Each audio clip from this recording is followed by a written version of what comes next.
America और Iran के बीच की जंग अब महाविनाश की कगार पर पहुंच चुकी है।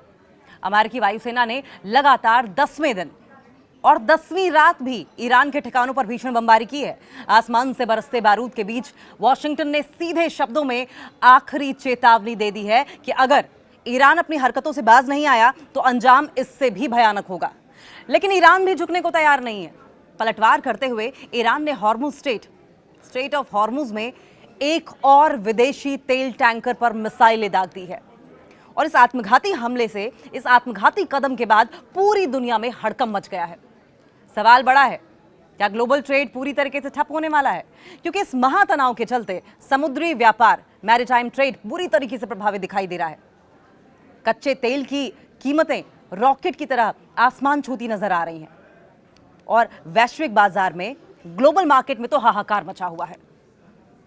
तो सवाल वही है, नहीं माना तो फिर दहलेगा क्या ईरान?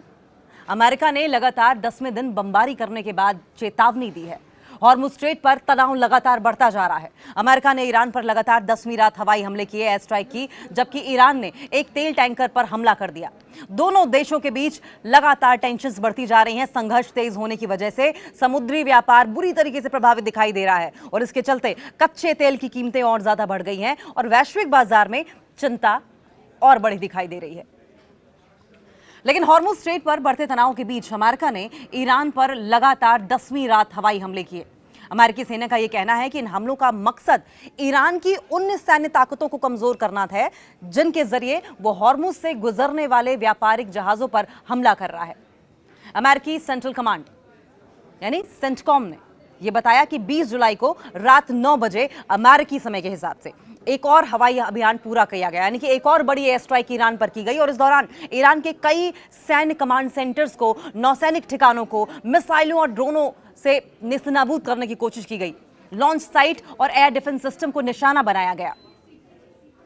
हॉर्मुज स्ट्रेट पर जिस तरीके से संकट गहरा रहा है, इसके बीच अमेरिका और ईरान के बीच का सैन्य संघर्ष अब एक बेहद खतरनाक मोड़ पर पहुंच गया है। लगातार 10वीं रात भीषण बमबारी हुई। अमेरिकी राष्ट्रपति कमांडर इन चीफ के सीधे आदेश पर अमेरिकी वायुसेना और नौसेना ने लगातार 10वीं रात ईरान के सैन्य ठिकानों पर ताबड़तोड़ हवाई हमले कर दिए। अमेरिकी टाइम के मुताबिक, अमेरिकी समयानुसार 20 जुलाई को रात 9 बजे ईस्टर्न टाइम के हिसाब से इस नए और बड़े हवाई अभियान को बहुत ही सक्सेसफुली पूरा भी किया गया। हमलों का मुख्य उद्देश्य क्या रहा? अमेरिकी सेना ने एक बात बहुत क्लियर कर दी है कि इन हमलों का मकसद ईरान को तबाह करना नहीं, बल्कि उसकी उस सैन्य क्षमता को पूरी तरीके से पंगु कर देना है जिसका इस्तेमाल वो हॉर्मुज स्ट्रेट से गुजरने वाले अंतर्राष्ट्रीय कमर्शियल और के साथ साथ तेल जहाजों को निशाना बनाने के लिए करता रहा है। अमेरिका इस महत्वपूर्ण समुद्री व्यापारिक मार्ग को खुला और सुरक्षित रखना चाहता है, लेकिन ईरान ऐसा नहीं चाहता।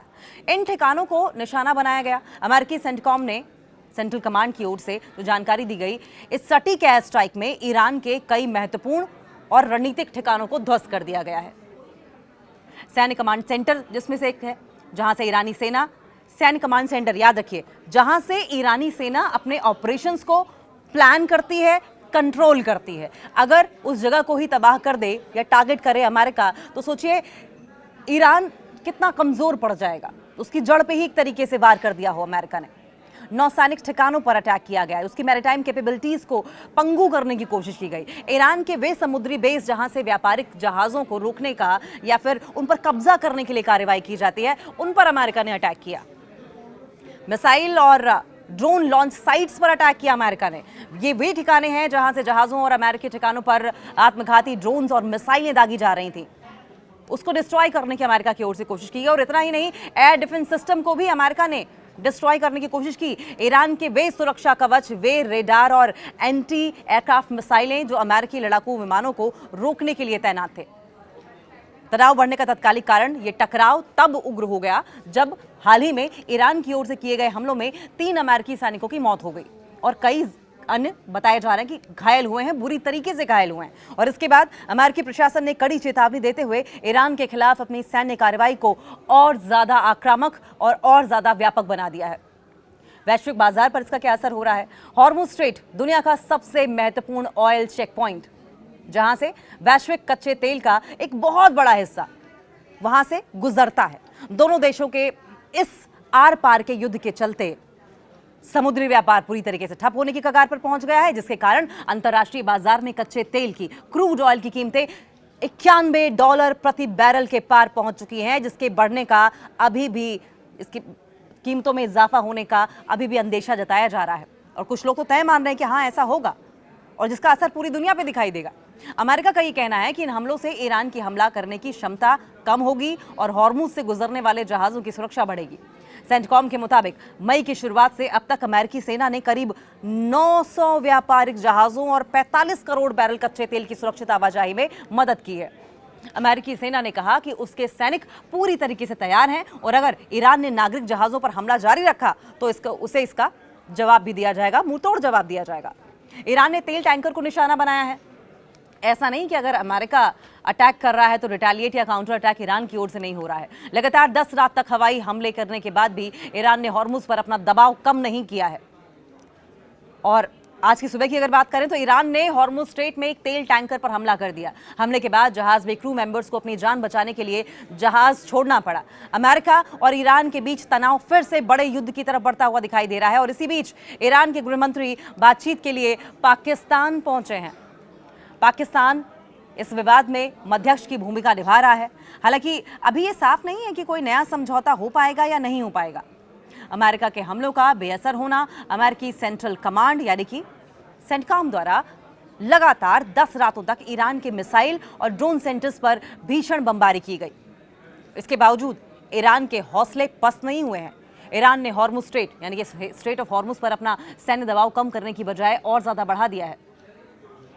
तेल टैंकर पर जिस तरीके से ताजा हमले हुए हैं और क्रू को पलायन करने पर मजबूर कर दिया गया है, ये एक और हथकंडा है जो अपनाया गया है। क्योंकि तड़के सुबह आज की अगर बात करें, जिस तरीके से ये अग्रेसिव अटैक किया गया, ईरान की paramilitary infantry revolutionary guards IRGC ने हॉर्मुज स्ट्रेट में ओमान के तट के करीब एक और बड़े कच्चे तेल के टैंकर को निशाना बनाया है।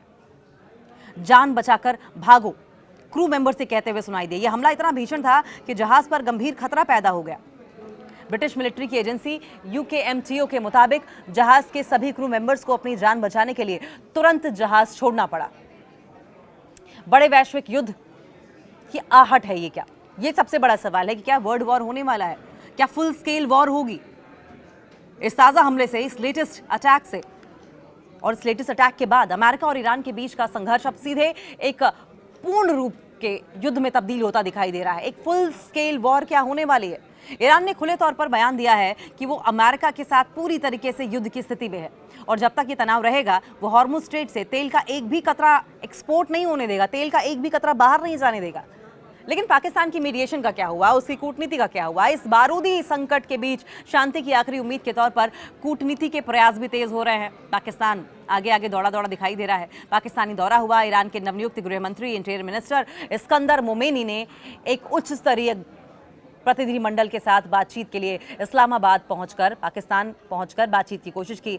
मध्यस्थ की भूमिका में पाकिस्तान इस वक्त नजर आ रहा है, लेकिन होता हुआ कुछ दिखाई नहीं दे रहा है। पाकिस्तान और कतर मिलकर इस समय अमेरिका और ईरान के बीच मिडिल पावर यानी मीडिएटर की भूमिका में, मध्यस्थ की भूमिका में दिखाई दे रहे हैं। इनका मुख्य उद्देश्य दोनों देशों को हिंसा रोकने और पहले से तय इस्लामाबाद समझौता ज्ञापन को फिर से लागू करने के लिए मनाना है।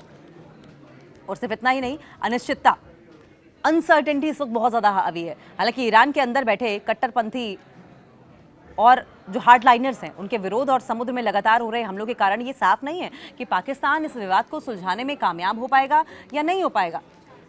लेकिन एक बात तो तय है कि युद्ध और बढ़ेगा, फुल स्केल वॉर की स्थिति दिखाई दे रही है।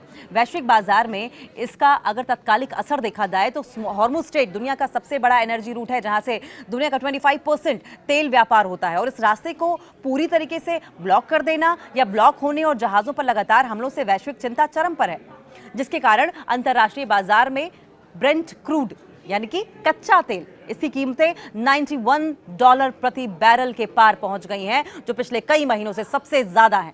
पिछले महीने दोनों देशों के बीच में एक अंतरिम समझौता हुआ था और समझौता यह था कि अब लगभग हम एक दूसरे पर अटैक या काउंटर अटैक इतने अग्रेसिवली नहीं करेंगे। लेकिन जो ये समझौता था अब लगभग खत्म हुआ माना जा रहा है, लगभग खत्म हो चुका है और इसके बाद लड़ाई फिर से तेज हो गई है। दोनों पक्ष अब ऐसे ठिकानों को भी निशाना बना रहे हैं जिनका इस्तेमाल लाखों आम लोग करते हैं। इससे आम नागरिकों की मुश्किलें बढ़ गई हैं।